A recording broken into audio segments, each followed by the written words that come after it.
Welcome to the demo for the KES Vendor Portal. Our Vendor Portal is a Suite app, so it's built on top of the NetSuite platform and extends some of NetSuite's capabilities.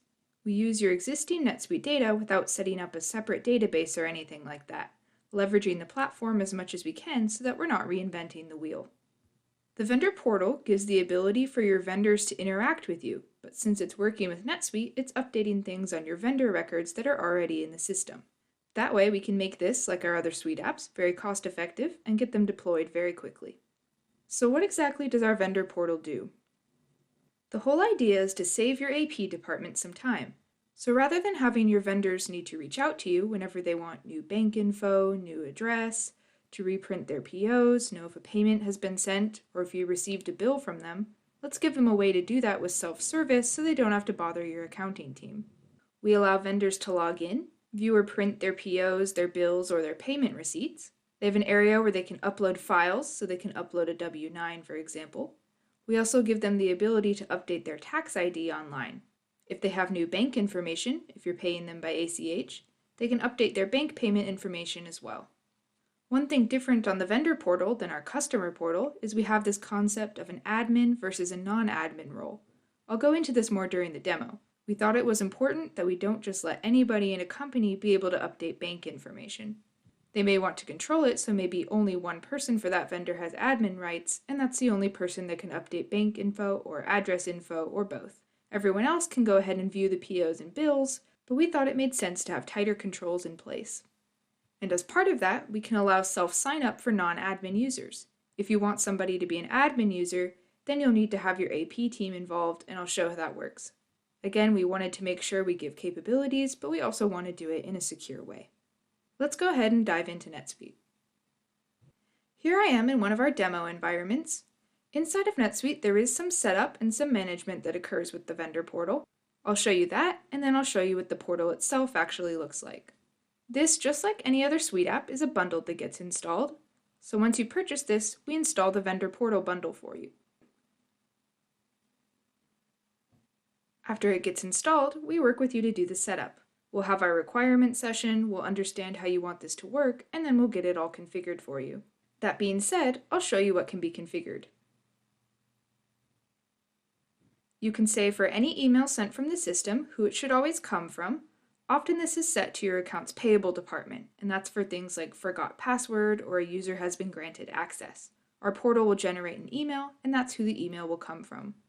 We create the URL for your portal in here. This is something where you'll probably want to put a link on your website. You can call it Vendor Portal right on your website or something a little more meaningful, and this is behind the scenes the URL. We have a notification area on the portal, and I'll show you that, but you can enable it. And you can say if it's something basic, important, or caution. All that does is change the coloring around the notification so that it highlights a little more if it's an important type of notification. Here's where you can put the text of the actual notification. You can upload your company logo both for the login page as well as for the dashboard itself. When we set the portal up, we match the colors to match your company colors as well, so it looks good with your logo and has all your colors matched. Then you have some settings around transactions that you want to show or not show. Do you want people to be able to see purchase orders, vendor bills, payments, any vendor credits, or vendor return auths?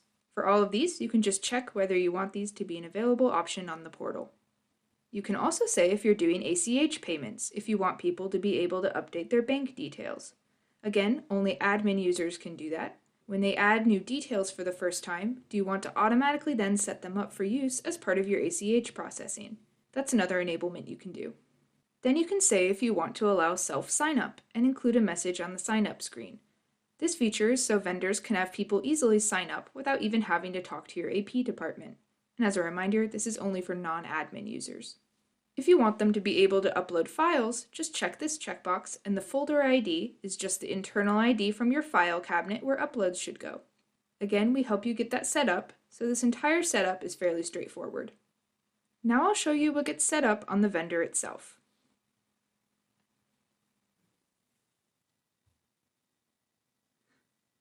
I'll pull up this ACOM Business Solutions. On the vendor record, we add a tab called Vendor Portal. On this tab, you have a checkbox that says, does this vendor have access? And what that means is, does this main email address have access?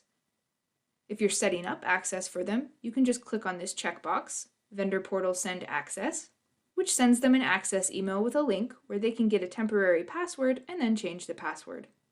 If they keep trying to log in and keep putting in the wrong password, after a number of tries, we lock them out. This checkbox will then be checked. We have a safe search for people that are logged out, so you can go in and uncheck this, then maybe resend them access with a new password. Finally, you can say if they're an administrative user or not. When I get to the portal, I'll show you the full differences between an admin user and a non-admin user. Again, this is all for the main email address on the vendor. From there, if you have other people with this vendor that want to have access, under their contacts list, you can set any contacts to have access in here as well. On any of these, it's just like on the vendor record with the same checkboxes. In my view right now, I'm looking at if they have portal access and if they've been locked out. If I open the actual contact record, you can see the 4 same checkboxes that were on the vendor record. Does the contact have access? Do they need to be sent an access email? Have they been locked out? And are they an admin user? So inside of NetSuite, that's it. It's pretty straightforward to go ahead and set this up. We can have you going in a few days. Next, I'll show you the vendor portal itself. Here is the vendor portal. And again, you can control all these visual aspects. I'm going to log in with this acom.com that we were looking at as Melissa T, a non-admin user. I'm just going to show you this briefly, then we'll switch over to an admin user, but I want to show the difference between admin and non-admin.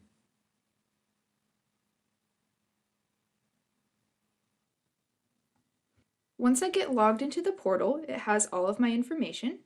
Here's the notification area, which I showed on the setup page. In setup, it was marked as important, so it shows up here as red. Here's my contact profile information, and we have some vendor bills and purchase orders here. But the main thing I wanted to point out as a non-admin user is that there's nothing here that talks about bank info. Also, if I go into my settings, there's nothing about bank info here either, and if I look at the address book, I can see the addresses here, but I can't update them. Finally, under File Management, I can't update the tax ID. It displays, but I can't update it, just like the addresses. Now I'll sign out and sign back in as an admin user to take you through the features. But now you've seen the features we take away when someone is a non-admin user. Let's log in as Melissa F, who is an admin.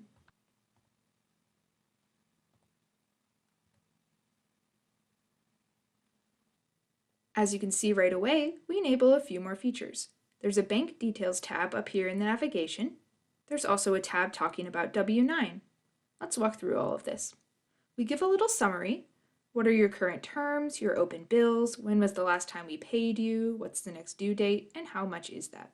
We have this featured info like I talked about, which you can update from within NetSuite really easily. And we have our profile information. We give a little snapshot of vendor bills and POs, since those 2 transactions are actually enabled in our setup. Within the Transactions tab, we show all of the vendor bills. You can then say if you want to just look at any open bills. Here's all of the open bills that are sitting out there. You can see what's been paid already. And you can of course look at them all. Purchase orders will work the same way. You can see them all, or you can filter to open and closed. You can actually click on the document number to reprint those purchase orders. So now if you lose that PO and normally would ask for another copy, there's no need. You can go out to the portal and print it yourself. On the payments side, vendors can see their payments and click on the payment number to reprint it. Under vendor credits, if there's any open vendor credits, if you want to display those, vendors can see what credits they have open with you.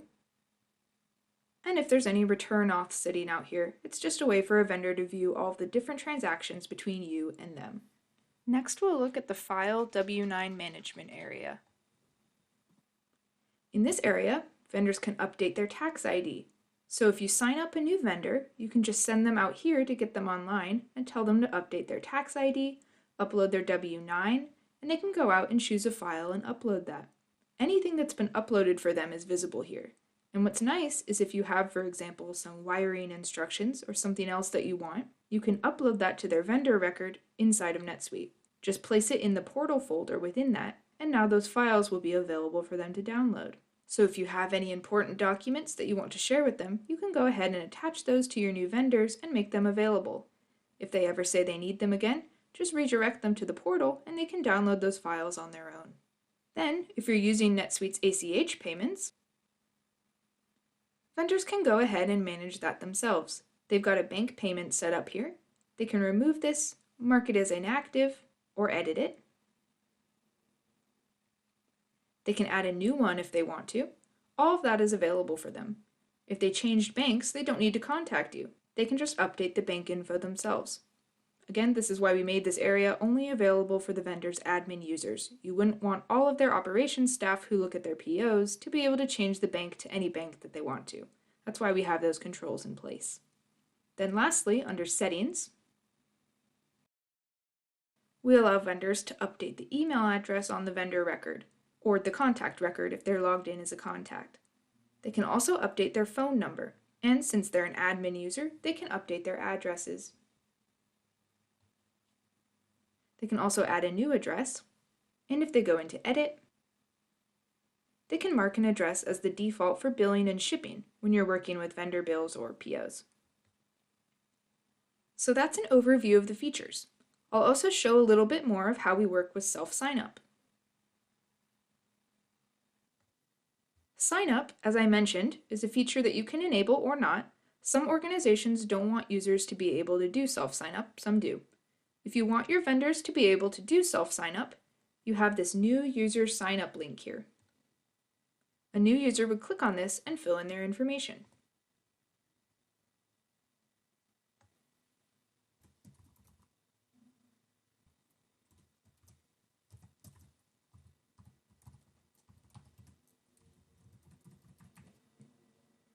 Check this to show you're not a robot, and submit.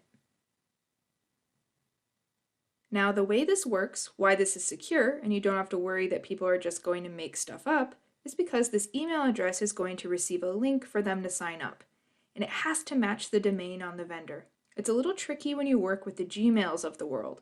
Typically on the vendor side there's not a lot of these, but if you have vendors that are working with those domains like Gmail or Yahoo, you may not want to set up self-signup. This person will then get an email for signing up, and that email will include a temporary password. While I wait for that email to be sent, if I go back to the vendor record, if I refresh, and look once more at the Relationships tab, I can see that this new Jane Doe has been added as a contact and that she has vendor portal access. Under the Communication tab, I can see that we've sent her an email. This email says that she needs to go ahead and register, so she should be good to go. From that email, she'll be sent to this login page, where she can go ahead and put in a password, and then she'll have access as a non-admin user and can start viewing those vendor bills and looking at those POs and everything that we've talked about. We include a few more things to help you manage this. You can always run a list to see what vendors have access to your portal, what contacts have access to your portal, and you can see anyone who's been locked out. We recommend putting both of these lockout searches into your reminders so you can follow up with anyone that's locked out and get them reset up. Thank you for your interest, and definitely feel free to reach out to us if this looks like something interesting for you and your company.